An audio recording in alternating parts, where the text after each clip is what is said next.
किशोरी जी, जो कि श्रीधाम वृंदावन की प्राण वल्लभा हैं, जिनके चरण कमल की रज के लिए स्वयं ठाकुर जी लालायित रहते हैं, जिनकी चरण रज के लिए साधु संत सिद्ध पुरुष श्री वृंदावन धाम के एक दिव्य दर्शन प्राप्त करने के लिए व्याकुल रहते हैं। ऐसा वृंदावन धाम जिसकी रज रास रासेश्वरी की क्रीड़ा स्थली के रूप में प्रसिद्ध है, ऐसे श्री वृंदावन धाम को मैं नमन करता हूँ। श्री जानकी जी के परम प्रिय शिष्य महावीर, जो राम का नाम स्मरण करते ही या राम का नाम श्रवण करते ही प्रत्यक्ष प्रकट हो जाते हैं, ऐसे श्री हनुमान जी को मैं बारंबार नमस्कार करता हूँ। अपने मानस सद्गुरु गोस्वामी तुलसीदास जी को हृदय से स्मरण करते हुए मैं स्वामी हरिहरानंद सरस्वती धर्म सम्राट श्री करपात्री जी महाराज का ध्यान करता हूँ। तत्पश्चात वर्तमान में गोवर्धन मठपुरी के पीठाधीश्वर शंकराचार्य श्री निश्चलानंद सरस्वती, उनके चरणों में साष्टांग प्रणाम करता हूँ। ये सभी महानुभाव मेरा प्रणाम, मेरा नमस्कार स्वीकार करें,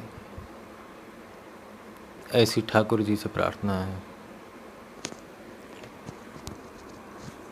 मैं आज जिस पुस्तक के विषय में विवेचना करने जा रहा हूँ, जिस पुस्तक के विषय में कुछ बताने जा रहा हूँ, उस ग्रंथ का नाम है काल मीमांसा। और इस ग्रंथ के रचयिता हैं धर्म सम्राट श्री करपात्री जी महाराज। वास्तव में इस ग्रंथ के एकमात्र रचयिता वे नहीं हैं। इसमें शोध और अनुसंधान में अन्य महापुरुषों का भी महती योगदान है, जिसको कि भुलाया नहीं जा सकता। यह ग्रंथ मुझे मेरे अग्रज ने उपहार स्वरूप प्रदान किया था, जिनका कि मैं बहुत आभारी हूँ। और मुझे ऐसा सौभाग्य प्राप्त हुआ कि मैंने इसको पढ़ा और पढ़ कर के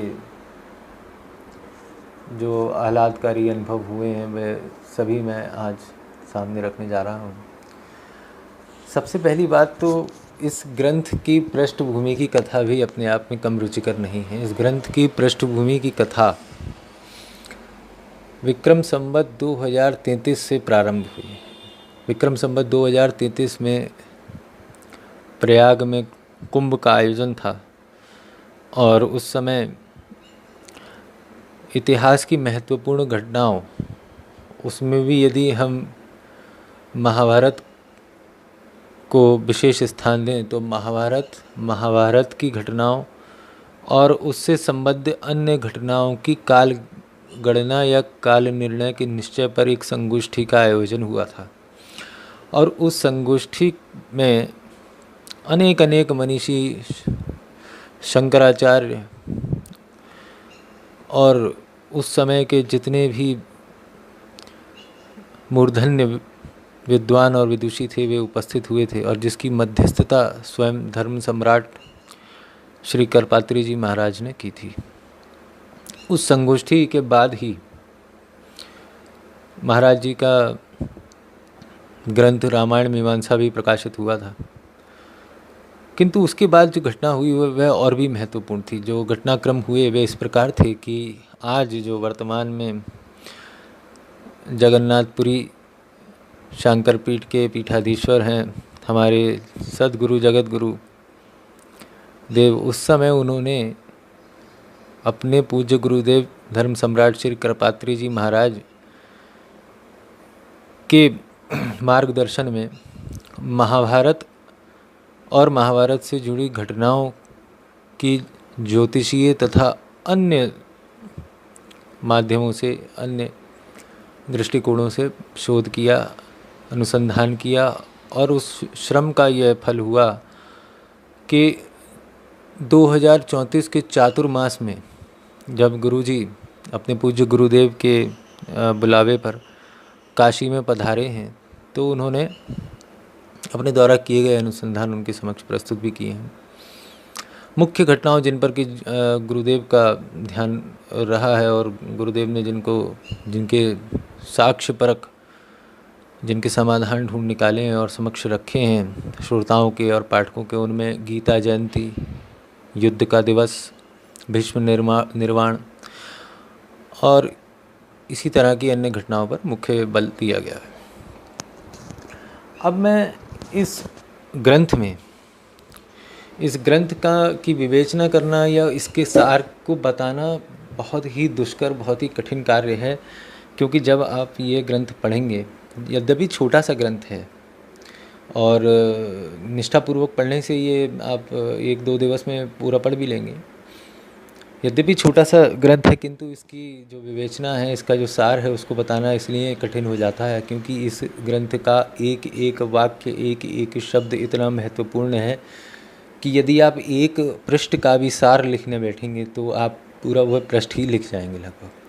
तो मैंने अपनी तरफ से ये एक तुच्छ प्रयास किया है और मेरा कोई इतनी योग्यता नहीं है कि मैं किसी ऐसे महान ग्रंथ की विवेचना करूं, या ऐसा मेरा स्थान नहीं है। तो मैं इसको संक्षिप्त रूप से अपने सामर्थ्य के अनुसार प्रस्तुत करने का प्रयास करूंगा।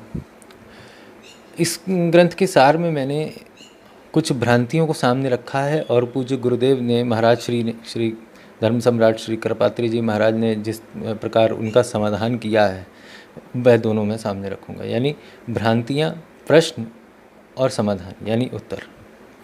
सबसे पहली भ्रांति तो महाभारत के युद्ध के काल को लेकर ही होती है कि इसका काल क्या रहा होगा। तो देखिए, आदि पर्व में श्लोक 2:13 ये कहता है कि अंतरे समनु प्राप्ते कलि द्वापरयोर भूत समंत पंचके युद्धम कुरु पांडव से नयो। इसमें ध्यान देने योग्य शब्द जो है वो कलि द्वापरयोर भूत है, जिसका कि अर्थ अलग अलग विद्वानों ने, अलग अलग साहित्यकारों ने अपने अपने मति के अनुसार किया है, परंतु गुरुदेव बताते हैं कि इस श्लोक से स्पष्ट है कि द्वापर व कली के मध्य यह युद्ध हुआ है। मध्य का अर्थ ये हुआ है कि द्वापर अभी समाप्त नहीं हुआ है और कलयुग वास्तव में प्रारंभ नहीं हुआ है। कलयुग द्वार पर है, द्वार खटखटा रहा है, परंतु आया नहीं है। ये एक बहुत महत्वपूर्ण तथ्य है। स्पष्ट है कि युद्ध के पश्चात ही कलयुग प्रारंभ हुआ है और जब हम इस ग्रंथ को आगे पढ़ेंगे तो महाभारत के ही माध्यम से और भी ग्रंथों की विवेचना, और भी ग्रंथों के माध्यम से गुरुजी ने ये बिल्कुल स्पष्ट कर दिया है कि महाभारत के युद्ध के 36 वर्ष बाद कलयुग का आना निश्चित हुआ। दूसरा प्रमुख साक्ष्य जो गुरुदेव सामने रखते हैं और जो आधुनिक नवीन जितने पुरातत्ववेदी हैं, इतिहासकार हैं, वे सभी मानते भी हैं इस बात को कि एक राजा हुए पुलकेशी द्वितीय, उनके समय ऐहोले स्थान पे, जो दक्षिण भारत में है, कर्नाटक राज्य में ऐहोले स्थान के शिलालेखों से प्राप्त हुआ है। इसमें इसके अभिलेखों में जो प्रमुख बात लिखी है वह है त्रिसहस्रेषु भारतादः वादितः सप्ताब्दशतयुक्तेषु गतेष्वेदेषु पंचमसु। इसका अर्थ गुरुदेव इस प्रकार करते हैं कि देखिए, इसमें जो शब्द आया है त्रिसहस्त्र,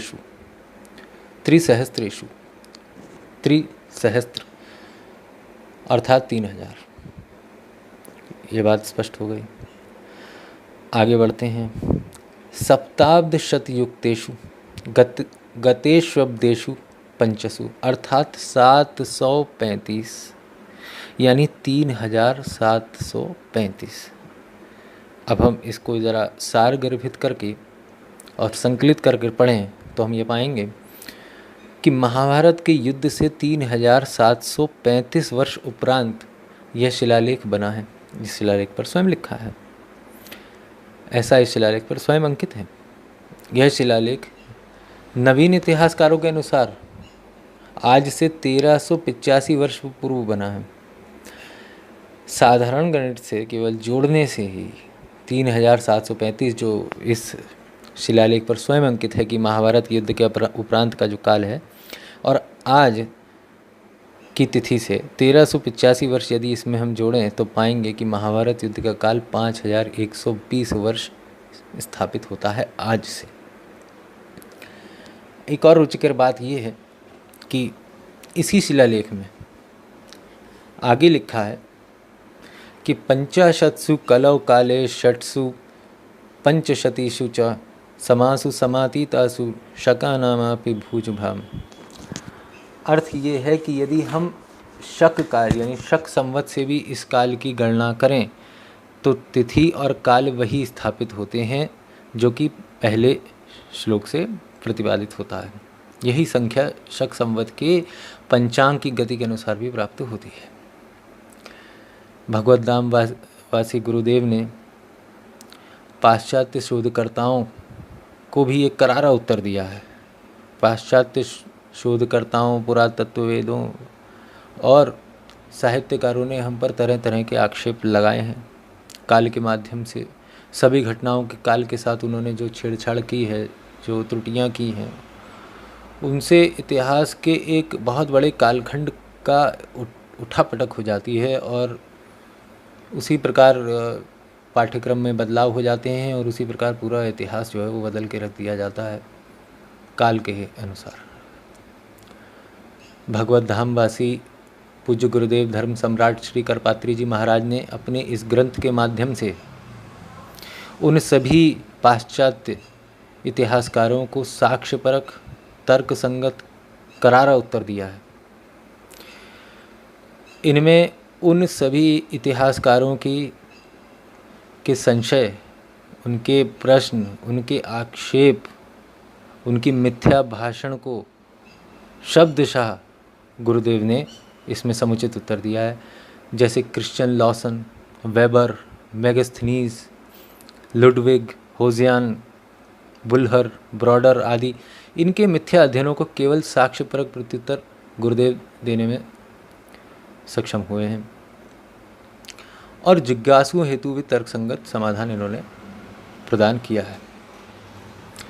इस ग्रंथ में हमने अभी तक अभिलेखों और पुराण में जो लिखा है उसकी एक संक्षिप्त चर्चा की, परंतु इसके अतिरिक्त ज्योतिषीय, खगोलीय, ग्रहों आदि के अनुसार जो गणना हो सकती है, जितनी भी ज्योतिषीय गणना हो सकती हैं, उन सब को भी पूज्य गुरुदेव ने बहुत सूक्ष्म विश्लेषण करके इसमें इसको स्पष्टीकरण दिया है। उन सभी ज्योतिषीय, खगोलीय गणनाओं के अनुसार भी महाभारत का वही काल स्थापित होता है जो पुलकेशी द्वितीय के अभिलेख से प्राप्त होता है या स्वयं महाभारत पुराण में वेदव्यास जी जो लिखते हैं। उदाहरण स्वरूप मैं बताता हूँ कि बृहद संहिता के अनुसार आसन मधासु मुनय शासति पृथ्वीम युधिष्ठिरे नृपतौ। यानी युधिष्ठिर जब नृप हैं, जब राजा हैं, यानी महाराज युधिष्ठिर के समय, ये बहुत महत्वपूर्ण है, महाराज युधिष्ठिर के समय सप्तऋषि की जो स्थिति थी वह बृहद संहिता में बताई हुई है। देखिए, मैं कुछ अपने जो शास्त्रों को अभी उन्होंने पढ़ना प्रारंभिक स्तर पर हैं या पढ़ना प्रारंभ किया है, उनको एक छोटी सी जानकारी मैं ये देना चाहता हूँ और वे इसको भली प्रकार जानते भी होंगे कि 27 नक्षत्र होते हैं और सप्तऋषि मंडल एक नक्षत्र स्थिति में लगभग 100 वर्ष तक रहता है। यानी एक पूरा चक्र, सप्तऋषि तारामंडल को एक पूरा चक्र करने के लिए 2700 वर्ष का समय लगेगा।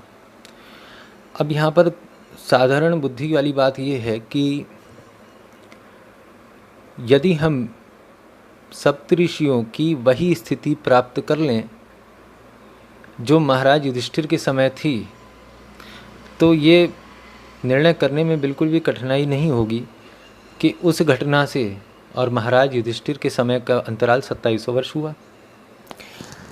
तो अगर हम इतिहास पर दृष्टि डालें, दृष्टिपात करें, तो हम ये पाएंगे कि आंध्र सातवाहनों का जो समय है, उस समय सप्तऋषियों की स्थिति हमें वही प्राप्त होती है जो महाराज युधिष्ठिर के समय सप्तऋषियों की स्थिति जिन नक्षत्रों में प्राप्त होती है।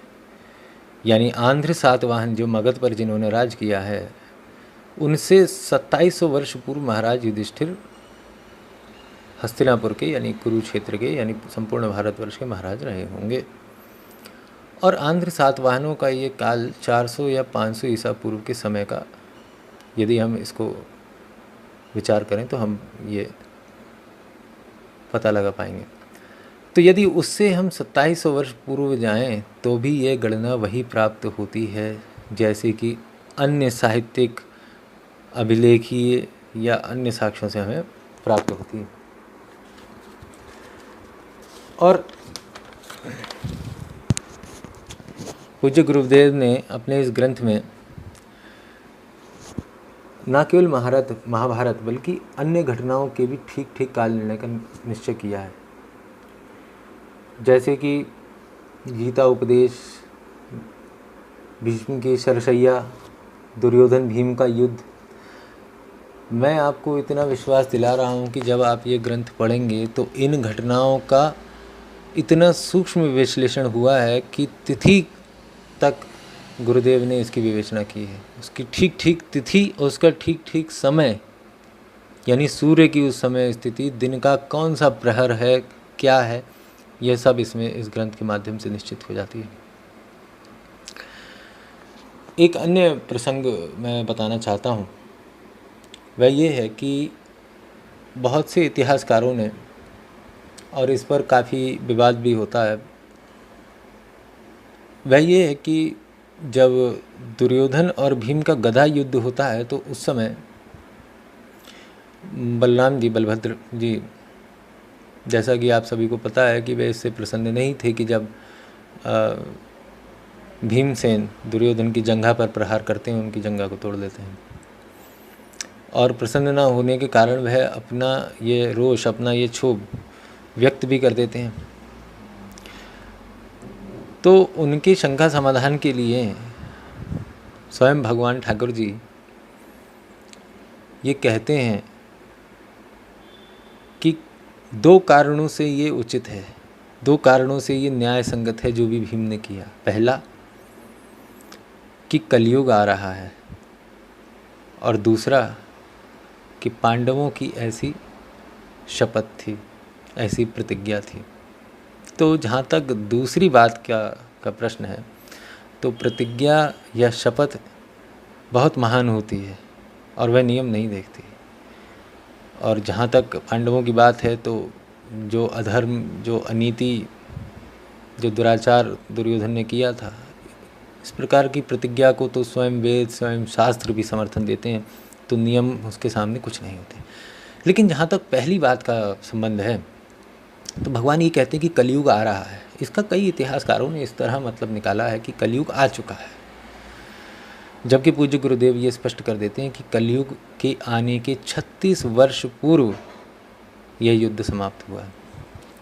ये एक अन्य प्रसंग था। इस तरह के इस ग्रंथ में असंख्य प्रसंग हैं। और मित्रों, मैं एक बात ये बताना चाहता हूँ कि ऐसा कोई पृष्ठ ही नहीं है जो प्रसंगों से, जो जानकारियों से, जो ज्ञान से परिपूर्ण ना हो। ये छोटा सा ग्रंथ भले ही है, लेकिन अगर पूज्य गुरुदेव चाहते तो इस ग्रंथ को बहुत बृहदाकार बना सकते थे, लेकिन उन्होंने अपनी बात को बहुत संक्षिप्त में कहा है, बहुत संक्षिप्त में।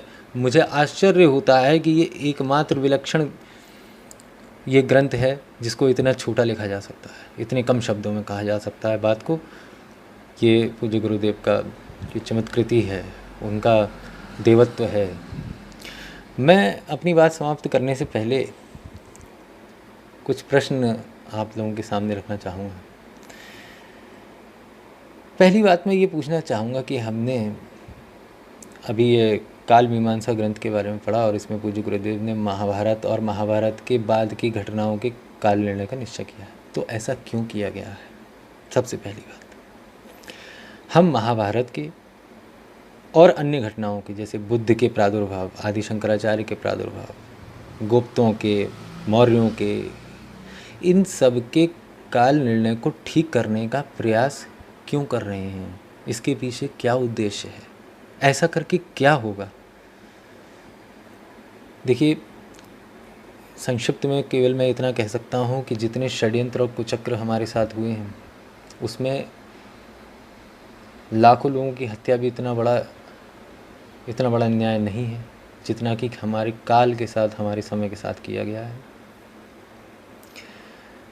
देखिए, ये काल के साथ जो छेड़छाड़ होती है, उससे होता क्या है कि जब हम किसी एक घटना को, एक इवेंट को भी हम थोड़ा इधर से उधर कर देंगे तो उसके आगे और उसके पीछे के जितने भी इवेंट्स हैं वह धड़ाधड़ गिर पड़ेंगे। अर्थात हमने अगर एक बीच के किसी घटना का काल 400, 500 या 1000 वर्ष इधर से उधर कर दिया तो आगे के लिए भी वो सभी घटनाएं उतने ही वर्षों पीछे आ जाएंगी। आर्य आक्रमण सिद्धांत को भी इसी तरह प्रतिपादित किया गया है कुचक्र के तहत। महाभारत के काल को भी और पीछे की ओर खिसकाया गया है और इसी कुचक्र के तहत आदि शंकराचार्य के प्रादुर्भाव को भी और पीछे की तरफ लाया गया है। तो इसको ठीक करने से होगा क्या? क्यों महाराज जी ने महाभारत को ही चुना है? महाराज जी ने महाभारत को इसलिए चुना है, इसका चुनाव इसलिए हुआ है क्योंकि यह षड्यंत्रकारी लोगों की तरफ से अगर हम देखें तो समय के अनुसार सबसे पहली घटना जान पड़ती है जिसके साथ छेड़छाड़ होती है। मैक्स म्यूलर और मैकॉले और जितने भी मैंने अभी ये विदेशी इतिहासकारों के नाम लिए थे, इन सब के जो षड्यंत्र का सबसे पहला जो लक्ष्य है वो बनता है महाभारत। और महाभारत के बाद मगध साम्राज्य के सभी काल गलत हैं। लगभग 800 या से 1 सहस्त्र वर्षों के मध्य गलत हैं। और उसके बाद आदि शंकराचार्य का प्रादुर्भाव, जो वास्तव में तो ईसा से 507 वर्ष पूर्व हुआ था, परंतु स्थापित कर दिया गया 788 ईसा के बाद। तो एक महाभारत का समय सही हो जाने से आगे के बाकी सारे डब्बे जो गिरे हैं वे भी अपनी यथास्थिति पर आ जाएंगे। हम महाभारत के समय को ही नहीं, यदि आदि शंकराचार्य के प्रादुर्भाव के समय को ले लें या कोई अन्य घटना भी ले लें और उसके कालक्रम को, उसके समय को यदि हम साक्ष्यपरक रूप से सत्य स्पष्ट कर दें तो बाकी आगे की और पीछे की सभी घटनाएं भी अपनी यथास्थिति में आ जाएंगी। अब मैं अपनी बात को विराम देने से पहले एक अंतिम बात कहता हूँ। पूज्य गुरुदेव ने भी अपने इस ग्रंथ में ये बात लिखी है कि वर्तमान सृष्टि का काल प्रारंभ क्या है, इसे हमें जानना चाहिए, काल की जानकारी होनी चाहिए।